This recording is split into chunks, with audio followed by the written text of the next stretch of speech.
was. The morning of the Second Quarter Quell didn't feel like a celebration. It felt like a funeral for an entire generation. In the capital, President Snow was still solidifying his reign, and he decided the 50th Hunger Games needed to be a reminder that the rebels' defeat was absolute. The twist: every district would have to send double the tributes. 4 children from District 12 instead of 2. Among the crowd of terrified faces stood Haymitch Abernathy, a 16-year-old with a sharp tongue and a mind that moved faster than most people's eyes. He wasn't powerhouse, but he had a cynical edge that made him a natural survivor in the scene. When the reaping began, the air in the square was thick with a collective, suffocating dread. One by one, the names were called. When Haymitch's name echoed through the speakers, he didn't cry or collapse. He walked to the stage with a cold, almost bored expression that masked the gears turning in his head. He was joined by 3 other tributes, including a girl named Maisie Donner, the mayor's daughter. As they were whisked away to the capital, Haymitch realized this wasn't just a game of survival. It was a mathematical nightmare. With 50 tributes in the arena, the odds weren't just stacked against him, they were non-existent. The journey to the capital was a blur of forced luxury and high-calorie meals.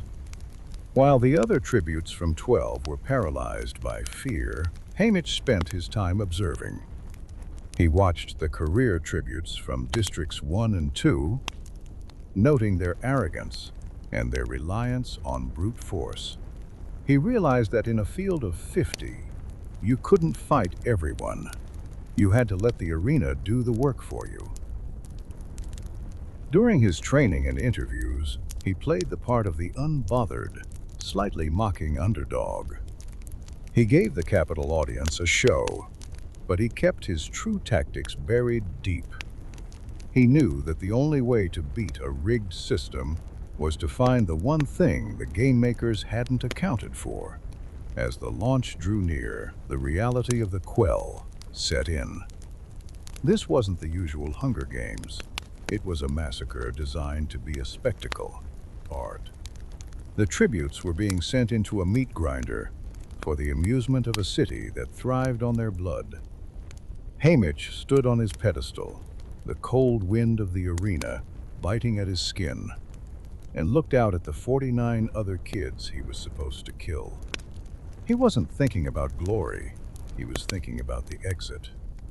When the gong sounded, the Second Quarter Quell didn't just begin, it exploded in a wave of violence that changed the history of Panem forever. The arena for the 50th Games was a masterpiece of cruelty. At first glance, it looked like a literal paradise, a lush, volcanic valley filled with shimmering meadows, crystalline streams, and flowers that bloomed in every color imaginable. But the beauty was the ultimate trap. The scent of the flowers was a hallucinogen. The water in the streams was often acidic, and the golden squirrels in the trees were pack-hunting mutations with teeth like razors. Everything that looked inviting was designed to kill you in the most agonizing way possible. Haymitch didn't fall for the scenery. He stayed on the move, avoiding the initial bloodbath at the cornucopia, where nearly a third of the tributes were slaughtered in minutes. While the career pack moved through the valley like a harvesting machine, Haymitch played a different game. He stayed on the fringes, scavenging what he could and staying high in the rocky terrain. He watched as tributes died not just from blades, but from the environment itself. A girl from District 6 ate a berry and turned into a statue within seconds. A boy from 9 was swarmed by butterfly mutts that dissolved his flesh. Haymitch's strategy was simple: stay sober, stay quiet, and stay alive. He wasn't looking for a fight. but he was lethal when cornered. He used the terrain to his advantage, setting small traps and letting the arena's own malice thin the herd. It was during this middle stretch of the games that Haymitch crossed paths with Maisie Donner. Usually, District 12 tributes didn't last long, especially the ones from the town. But Maisie had a weapon no one expected, a blowgun with poisoned darts she'd scavenged.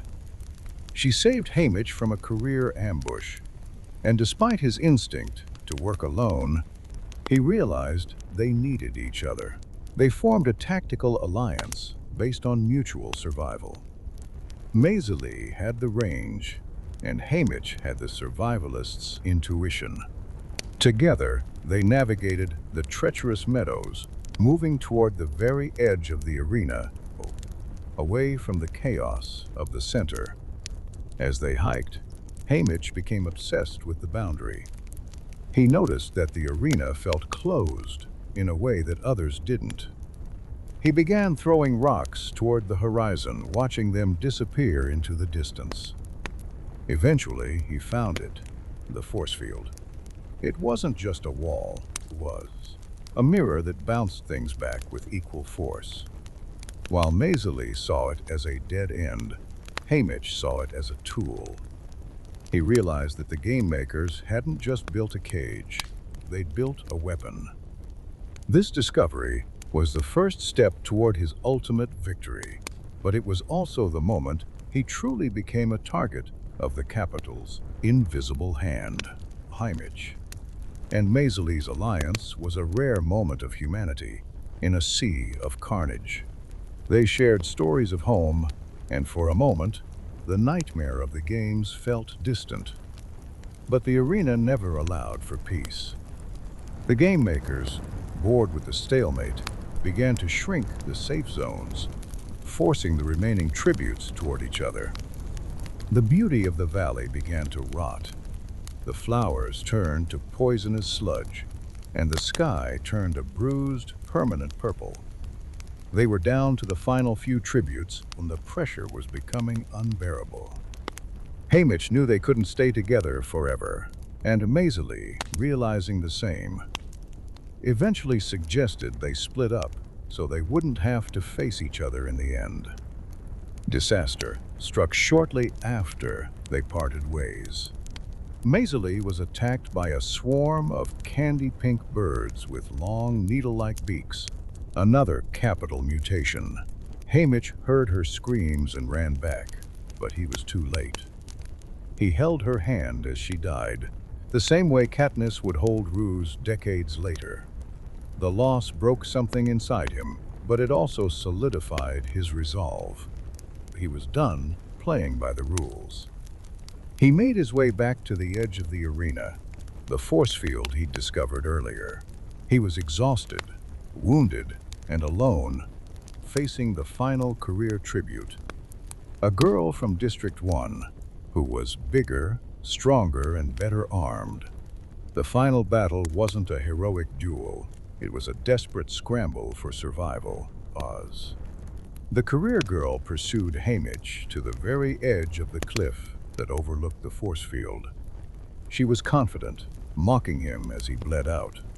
She threw her heavy combat axe, intending to finish him off.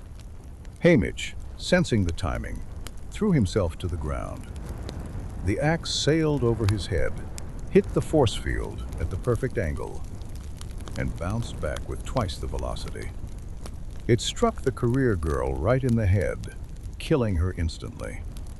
Haymitch hadn't won because he was the better fighter. He won because he turned the capital's own technology against itself. The silence that followed was deafening. Haymitch Abernathy was the victor of the 50th Hunger Games, the survivor of a pool of 50.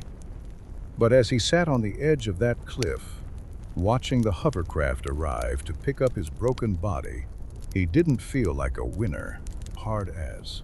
He had humiliated the game makers on live television by showing the world that their perfect arena had a flaw. He had used their power to save himself, warned. In a world run by President Snow, that kind of insolence never goes unpunished. He had won the game, but the real war for his life was only just beginning. Haymitch returned to District 12, not as a hero, but as a ghost.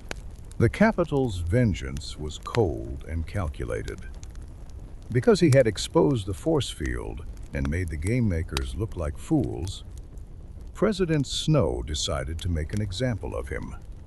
Within weeks of his return, his mother, his younger brother, and his girlfriend were all murdered on the Capitol's orders. Haymitch was left with nothing but his victory and a hollow, aching grief.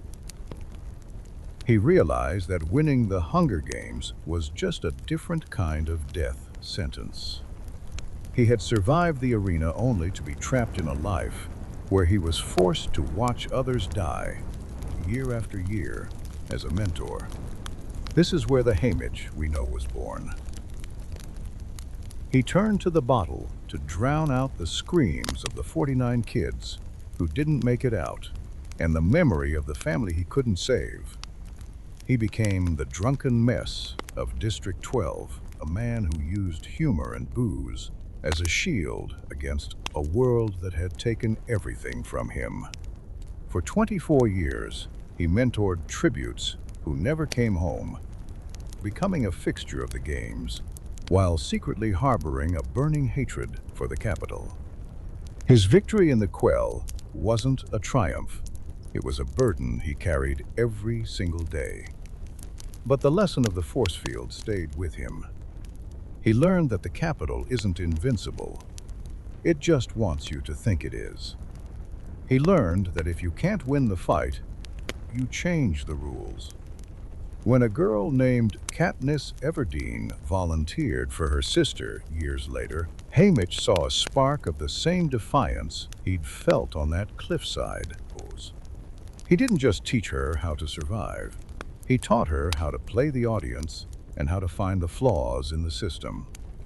His story, starting with that sunrise on the reaping of the 50th Games, was the blueprint for the revolution that would eventually bring the whole system down. The sunrise on the reaping is more than a prequel. It's the origin story of the rebellion's most cynical architect. It shows us that even in the darkest moments of Panem's history, one person's refusal to play the game as intended can set off a chain reaction. Haymitch Abernathy lost everything in those games, but he gained the one thing the Capitol couldn't take away: the knowledge that their power is an illusion, and every illusion has a breaking point.